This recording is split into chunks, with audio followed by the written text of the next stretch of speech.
কোন রোগ হলে আপনি রোজা ভাঙতে পারবেন? এই বিষয়টা কিন্তু আমাদের জানাটা খুব জরুরি। আপনি অসুস্থ হতে পারেন, অসুস্থ তো হতেই পারেন। আল্লাহ পাক রব্বুল আলামিন এই বিষয়ে আমাদেরকে ছাড় দিয়েছেন। সফর অবস্থায় হোক, অসুস্থতা অবস্থায় হোক, রোজা কিন্তু তার জন্য মাফ রয়েছে। হায়েজ নেফাস অবস্থায় কিন্তু রোজা তার জন্য ছাড় রয়েছে। সম্মানিত দর্শক ও শ্রোতা, এমন কোনো জ্বর এসেছে, তীব্র জ্বর, তীব্র অসুস্থতা, ডায়াবেটিস জনিত হোক, জটিল কোনো রোগ হোক, কিডনি রোগ হোক, পেটের তীব্র ব্যথা, এমন কোনো রোগ যেটা জীবন সংশয়ের ভিতরে পড়ে যাচ্ছে, রোগ বৃদ্ধির আশঙ্কা থাকে।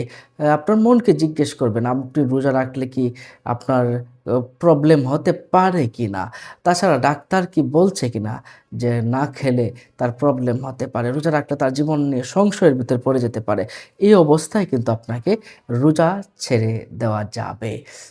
আপনি যদি স্বাভাবিকভাবে অসুস্থ হন, অ্যা স্বাভাবিকভাবে হালকা মাথা ব্যথা, হালকা জ্বরের কারণে আপনি রোজা ছেড়ে দিলেন। না, এটা কিন্তু হবে না।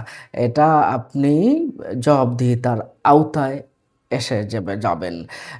স্বাভাবিক অসুস্থতার কারণে আপনি যদি রোজা ছেড়ে দেন, তাহলে কিন্তু আল্লাহ পাক রব্বুল আলামিন আপনাকে ক্ষমা করবেন না।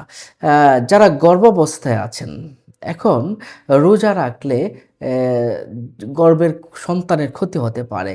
দিনদার ডাক্তার বলেছে যে রোজা না রাখাটাই ভালো। আপনি খুব হীন স্বাস্থ্য কম, পুষ্টিহীনতা ভুগছেন, তাদের ক্ষেত্রে রোজা আ ভেঙে ফেলে চলবে। পরবর্তীতে কাজা করলেই হয়ে যাবে। এমন কোনো মা যে খুবই প্রবলেম, স্বাস্থ্যহানি রয়েছে, সে যদি রোজা রাখে, তার সন্তান খাবার পাবে না, দুধ পান করতে পারবে না। এই ক্ষেত্রে যদি এমনটা হয়, তাহলে সেও রোজা ভাঙতে পারবে। সম্মানিত দর্শক ও শ্রোতা, জীবনে ঝুঁকি রয়েছে। এমন কোনো সমস্যা যদি আপনার এসে যায়, তাহলে আপনি যেমন জীবনে ঝুঁকি থাকতে পারে, রোজা রাখলে আপনার অঙ্গহানি হতে পারে। সেক্ষেত্রে আপনি ডাক্তারের পরামর্শ নিয়ে রোজাটা ছাড়তে পারবেন। শরীর খুব তীব্র দুর্বলতা, রোজা রাখলেই মাথা ঘুরে পড়ে যাওয়ার একটা সম্ভাবনা থাকে।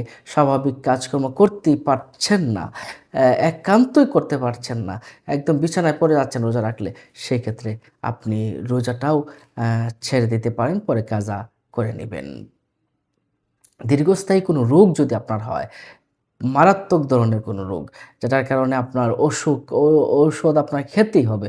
না খেলে আপনার প্রবলেম হয়ে যায়। অসুখটা বেড়ে যাওয়ার সম্ভাবনা আছে, বা বিভিন্ন রকম রোগ আরও বেড়ে যাবে এবং আরও প্রবলেমে পড়ে যাবেন। এই ক্ষেত্রে আপনি ও রোজাটা ছেড়ে দিতে পারবেন। পরবর্তীতে আপনার রোগ ভালো হলে আপনি রোজাটা কাজা করে নিবেন। আপনি যদি হায়েজ বা নেফাস অবস্থায় থাকেন, তাহলে অবশ্যই আপনার জন্য রোজা রাখা সম্পূর্ণ কিন্তু আপনার জন্য হারাম। রোজা আপনি কোনো অবস্থাতেই রাখতে পারবেন না। সম্মানিত দর্শক ও শ্রোতা, তাহলে আমরা এই বিষয়গুলো জানলাম যে একজন সুস্থ মানুষ সে রোজা রাখবে। একজন অসুস্থ, তীব্র অসুস্থ মানুষ উনি রোজা রাখবে না। সম্মানিত দর্শক ও শ্রোতা, আল্লাহ পাক রব্বুল আলামিন তো জোর করে ইসলামটাকে চাপিয়ে দেন নাই। লা ইকরাহা ফিদ্দিন, ইসলামে কোনো জোর জবরদস্তি নাই। ইসলামে কোনো বেইনসাফি নেই। সুতরাং আল্লাহ পাক রব্বুল আলামিন মানুষের মনের খবরটাই দেখেন।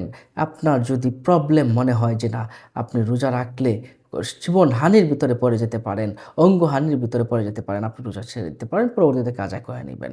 নিশ্চয়ই উত্তরটা পেয়েছেন। আসসালামু আলাইকুম।